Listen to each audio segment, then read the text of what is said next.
professora Amanda. E eu sou a professora Graziela. E hoje nós faremos as correções dos exercícios de História enviados pela CEMED, sequência 16.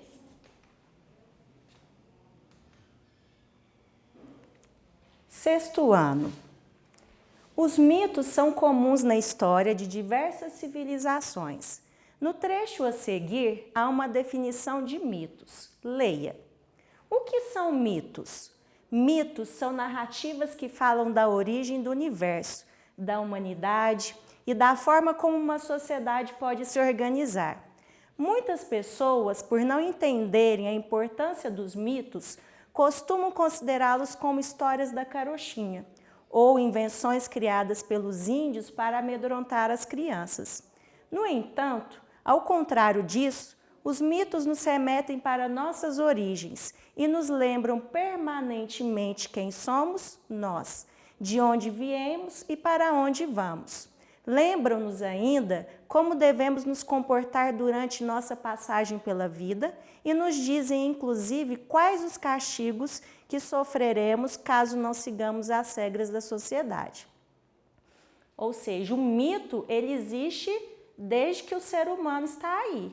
E ao longo do tempo a gente vai observando vários mitos que vão explicar várias coisas. E vamos ver qual é a primeira pergunta? De acordo com o texto, responda as questões a seguir. O que são mitos? Mitos são narrativas que falam da origem do universo, falam da origem da humanidade e a forma como a sociedade vai se organizando ao longo do tempo. Letra B. Como muitas pessoas costumam considerar os mitos? Ou seja, muitas pessoas acreditam que os mitos são invenções, histórias da carochinhas, que vai passando de gerações em gerações e às vezes até para amedrontar as crianças. Letra C. Qual a importância dos mitos? Os mitos, eles vão nos remeter para nossas origens e vão nos lembrar permanentemente quem somos, de onde viemos e para onde vamos. Lembram-nos ainda como nós devemos comportar na sociedade, na passagem pela vida e nos dizem, inclusive, quais são os castigos que sofreremos se a gente não seguir as regras da sociedade. No exercício número 14, temos a seguinte questão. Sabemos que existem diversas teorias em relação ao aparecimento do homem no planeta. Uma dessas teorias são chamados mitos fundadores. Em relação aos mitos fundadores, podemos afirmar: o que a questão quer da gente? Que nós encontremos a alternativa correta em relação à teoria dos mitos fundadores. Na letra A temos: eles tentam dar uma explicação para o aparecimento da vida humana e devem ser todos levados estritamente como verdadeiros.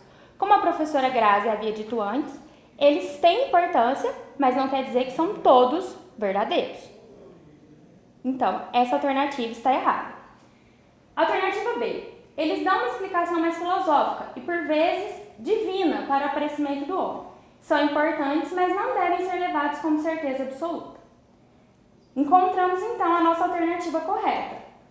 Porque os mitos fundadores são importantes, mas eles não trazem verdades absolutas. Vamos corrigir, então, o exercício do sétimo ano. A peste negra ou peste bubônica é uma doença altamente contagiosa causada por uma bactéria. Por volta de 1347, nas décadas seguintes, ela se espalhou no continente europeu. Ela é considerada uma das doenças com maior índice de mortalidade na história da Europa. E realmente essa doença matou várias pessoas por conta da falta de higiene, principalmente. Vamos lá para as alternativas. Pesquise e depois identifique as principais formas de contágio da peste negra. Letra A.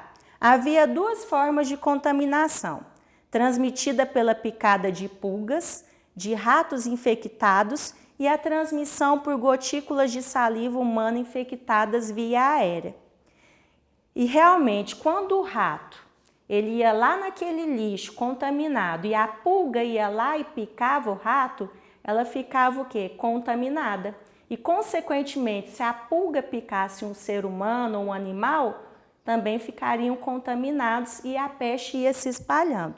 Então, a alternativa correta é a letra A. Letra B. As cidades sujas e populosas atraíam ratos. A transmissão ocorria pela picada de pulgas de ratos contaminados e pela ausência de vitamina C no organismo. A peste devastou a população europeia no século XIV devido às péssimas condições de higiene. A transmissão era exclusivamente por via aéreas, pelo contato com pessoas doentes. Letra D. Havia duas formas de contágio transmitidas pela picada de pulga de rato infectado e a transmissão pela ingestão de carne de porco contaminada. Então, podemos ver que a resposta correta é a letra A. O Covid-19 é uma doença nova que está assolando o início do século XXI. Tem causado várias vítimas, muitas mortes e alterado a forma como os seres contemporâneos se organizam. Durante a Baixa Idade Média, o mundo ocidental europeu também enfrentou uma crise epidemiológica que alterou o curso da vida no medievo. A introdução do enunciado aponta que, assim como nós estamos vivendo agora, várias transformações e formas de nos organizar decorrente da Covid-19, lá na Baixa Idade Média, há muitos séculos atrás, a população europeia ocidental passava por algo muito parecido, também sofrendo as consequências e as dores de uma epidemia. Nomeamos popularmente a epidemia medieval de aquela epidemia que a professora Grazi acabou de falar, a peste bubônica, tinha um nome popular, em virtude das manchas que ela deixava na pele após o aparecimento das feridas. E ela era comumente chamada de quê? Letra A, gripe espanhola. A gripe espanhola não ocorreu durante a Idade Média, ela ocorreu no início do século XX e também foi uma pandemia. Peste negra. Como eu disse, em virtude das manchas que ficavam na pele, a peste bubônica recebia um nome, e esse nome era peste negra, porque as manchas eram escuras. Feudalismo não foi uma pandemia ou uma crise sanitária, foi um sistema econômico, político que ocorreu na Idade Média, e a gripe suína, na letra D, foi a pandemia que nós vivemos há mais ou menos 10 anos atrás. Então, a nossa resposta correta é a letra B, peste negra. Exercício do 8º ano. Iluminismo. Este movimento surgiu na França no século XVII e defendia o domínio da razão sobre a visão teocêntrica, que dominava a Europa desde a Idade Média. Segundo os franceses iluministas, essa forma de pensamento tinha o propósito de iluminar as trevas em que se encontrava a sociedade. Os pensadores que defendiam estas ideias acreditavam que o pensamento racional deveria ser levado adiante substituindo as crenças religiosas e o misticismo, que, segundo eles, bloqueavam a evolução do homem. O homem deveria ser o centro e passar a buscar as respostas para as questões que até então eram justificadas somente pela fé. Os principais filósofos do iluminismo foram John Locke. Ele acreditava que o homem adquiria conhecimento com o passar do tempo através do empirismo. Voltaire, ele defendia a liberdade de pensamento e não poupava crítica à intolerância religiosa. Jean-Jacques Rousseau defendia a ideia de um Estado democrático que garantia a igualdade para todos. Montesquieu defendeu a divisão do poder político em executivo, legislativo e judiciário. Denis Diderot e Jean Leron de Lambert juntos organizaram uma enciclopédia que reunia conhecimentos e pensamentos filosóficos da época. Como vocês viram na aula com a professora Amanda, o iluminismo foi uma revolução, porque ele vai trazer uma grande mudança para a época, porque a partir daí vai começar a ser valorizado a razão. O homem vai ser levado a questionar o mundo, a vida e as coisas à sua volta. Encontre no caça-palavras a seguir as palavras que estão destacadas no texto. Então, como nós vimos no texto anterior, vimos os nomes em destaque de algum desses filósofos do iluminismo. Então, era muito fácil. Bastava vocês encontrar cada nome, cada palavra em destaque, aqui no quadro abaixo. Então, nós temos filósofos, Rousseau, pensadores, Diderot, iluminismo, executivo, crenças religiosas, Idade Média, Europa, John Locke, Teocêntrica, Enciclopédia, Alambert, Voltaire e misticismo e Montesquieu lá no final. Declaração dos Direitos do Homem e do Cidadão. Os representantes do povo francês, reunidos em Assembleia Nacional, tendo em vista que a ignorância, o esquecimento ou o desprezo dos direitos do homem são as únicas causas dos males públicos e da corrupção dos governos, resolveram declarar solenemente os direitos naturais, inalienáveis e sagrados do homem, a fim de que essa declaração, sempre presente em todos os membros do corpo social, lhes lembre permanentemente seus direitos e seus deveres, a fim de que os atos do Poder Legislativo e do Poder Executivo, podendo ser a qualquer momento comparados com a finalidade de toda instituição política, sejam por isso mais respeitadas, a fim de que as reivindicações dos cidadãos, doravante fundadores em princípios simples e incontestáveis, se dirijam sempre à conservação da Constituição e à felicidade geral. Em razão disso, a Assembleia Nacional reconhece e declara, na presença e sob a égide do Ser Supremo, os seguintes direitos do homem e do cidadão. Artigo número 1. Os homens nascem livres e iguais nos direitos. As distinções sociais só podem ser baseadas sobre a utilidade comum. Como nós vimos, o iluminismo, que teve lá seus pensadores precursores no século XVII, ganhou força no século XVIII, influenciou vários movimentos, dentro e fora da Europa. E um dos movimentos de maior significado foi a Revolução Francesa, que ocorreu ainda no século XVIII. Essa Revolução Francesa vai dar luz aos direitos do cidadão, ao pensamento do homem livre. E um dos grandes marcos da Revolução Francesa é a Declaração dos Direitos do Homem e do Cidadão, que podemos identificar vários dos fatores e dos pensamentos iluministas nela.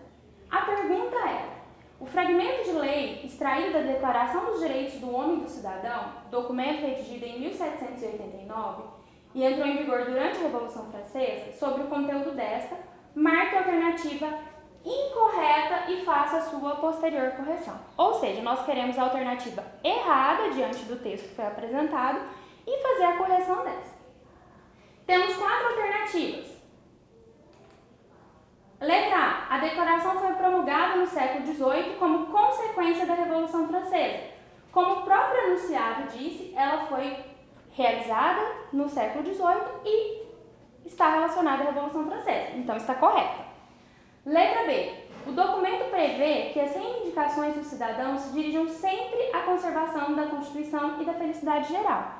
Se nós voltarmos no texto, a gente vai perceber que isso está lá. E é um princípio iluminista. Nós devemos seguir as leis e a felicidade e a liberdade devem vir junto com essa legislação. Letra C. Segundo o artigo 1º da Declaração de 1789, os homens nascem livres e iguais nos direitos e ainda cita que as distinções sociais não podem ocorrer de forma alguma. Percebam que eu destaquei para vocês. Se nós voltarmos lá no artigo, nós perceberemos que no finalzinho dele diz que, se for baseado na utilidade comum, as distinções podem ser feitas. Então, nós encontramos a nossa alternativa incorreta e aqui embaixo nós temos a correção. Artigo 1º, os homens nascem livres e iguais nos direitos. As distinções sociais só podem ser baseadas sobre a utilidade comum. Correção do 9º ano. Leia com atenção o texto a seguir. Eram imensas desigualdades sociais durante a Primeira República, principalmente em função da ruralização da economia, o atraso tecnológico e econômico e a exclusão dos negros, tanto libertos quanto seus filhos. Basicamente, a Primeira República manteve a abolição, porém não incluiu os negros e todo o seu grupo social na sociedade brasileira, de modo que isso fomentou muita pobreza, marginalização e exclusão social. A população negra sofria com o desemprego, agricultura de subsistência ou simplesmente com subempregos, nos quais a remuneração era baixíssima, impedindo a mobilidade social. E foi isso que aconteceu. Houve um longo processo para acabar com a escravidão no país. No entanto, quando os negros foram libertos, houve abolição, eles não receberam, de certa forma, o apoio da sociedade para eles sobreviverem. Por isso que muitos ficaram à margem da sociedade. Outros não, mas a maioria ficou. Segundo o texto, qual grupo social mais sofreu com as desigualdades sociais existentes na Primeira República e qual foi o resultado destas desigualdades sociais que persistem até os dias atuais? Então, nós temos a resposta que podemos encontrar no próprio texto. Os negros, tanto os libertos quanto seus filhos, excluídos da sociedade brasileira, logo fomentando a pobreza, a marginalização, viver às margens da sociedade e da economia, que é o significado de marginalização, e, por consequência, a exclusão social. Foi aquilo que eu falei anteriormente. A maioria desses negros ficaram à margem da sociedade, né? Eles foram renegados. Resultado desse processo de não inserção do negro na sociedade foi no período e ainda em tempos atuais a submissão a subempregos por falta de oportunidades e acessos, levando a uma remuneração baixíssima, uma condição de vida sofrida e impossibilitando a mobilidade social. E é claro isso na atualidade. Nós vemos quantos negros aí que são excluídos ainda da sociedade, mesmo já tendo passado muito tempo com o fim da escravidão. Nosso último exercício, leia com atenção o texto a seguir. Nós temos dois trechos que perpassam o processo abolicionista brasileiro. Um da historiadora Emília Viotti da Costa, que diz: o processo abolicionista foi lento, gradual e difícil. O primeiro ato em direção ao fim da escravidão ocorreu em 1831, com a lei que proibia o tráfico de escravos, a Lei Eusébio de Queiroz. Essa lei foi promulgada em decorrência da pressão inglesa. E o outro trecho, da Maria Emília de Prado: os movimentos de revolta dos escravos cresceram progressivamente, ganhando um significado relevante no contexto pró-abolição. A abolição tornou-se o centro das discussões políticas na década de 1870. Sobre o processo de abolição da escravidão no Brasil, leia as citações, analise as afirmativas e marque a alternativa correta. Nos foi dado 4 alternativas que nós temos que julgar em verdadeiras ou falsas para encontrarmos aqui a nossa resposta correta. Alternativa 1.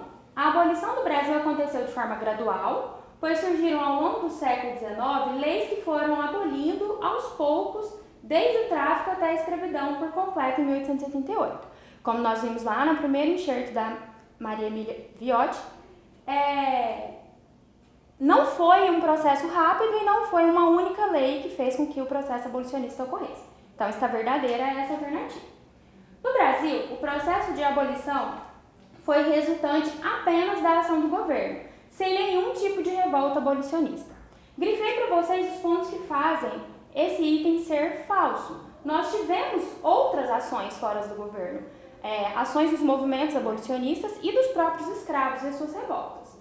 Então, existiram revoltas. A lei que aboliu a escravidão no Brasil foi a Lei Eusébio de Queiroz, em 1850. Todos nós comemoramos aí no dia 13 de maio, dia da abolição da escravatura. E ela ocorreu no ano de 1888, não foi no ano de 1850. E a lei que sancionou isso foi a Lei Áurea. Então, a alternativa também está incorreta. A luta dos escravizados foi um elemento de resistência muito importante e, juntamente com outros fatores sociais, resultou nas leis abolicionistas e no fim da escravidão do Brasil.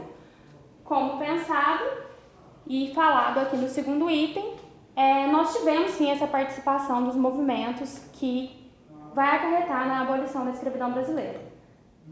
Então, como nós vimos, as alternativas que estão corretas são as afirmativas 1 e a afirmativa 4. Dessa forma, a nossa resposta vai ser a letra C. As afirmativas 1 e 4 estão corretas. Muito obrigada, façam as correções e até o nosso próximo encontro. Até breve.